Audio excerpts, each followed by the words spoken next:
ዓመቱ በአውሮፓውያኑ አቆጣጠር 2019 ነው። በጎረቤታችን ኬንያ አንድ ኢትዮጵያዊ በኬንያ አየር መንገድ ይሳፈራል። ታዲያ አውሮፕላን ውስጥ ገብቶ አረፍ ካለ በኋላ ለተሳፋሪዎቹ እዚያ አውሮፕላን ውስጥ ቦምብ አፈነዳለሁ ብሎ ይቀልዳል። ቀልዱ ግን እንደ ቀልድ አልተወሰደም። ይልቁንም ለቀልድ ሲል የተናገረው መንገደኞች ላይ ስጋት ፈጠረ። በረራውም ተስተጓጎለ። በዚህ አጓጉል ቀልድ የተነሳም የጆሞ ኬንያታ ኤርፖርት ለ3 ሰዓታት ተዘጋ።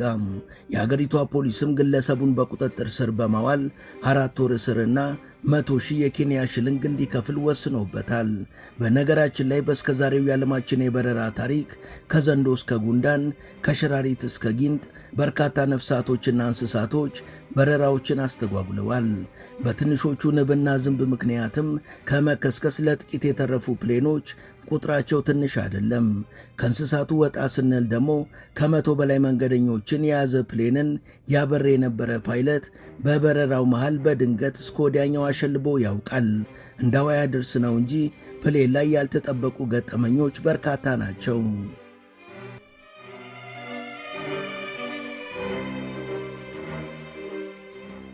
ሙሉ ታሪኩን በመሿለኪያ ቲዩብ ያገኙታል።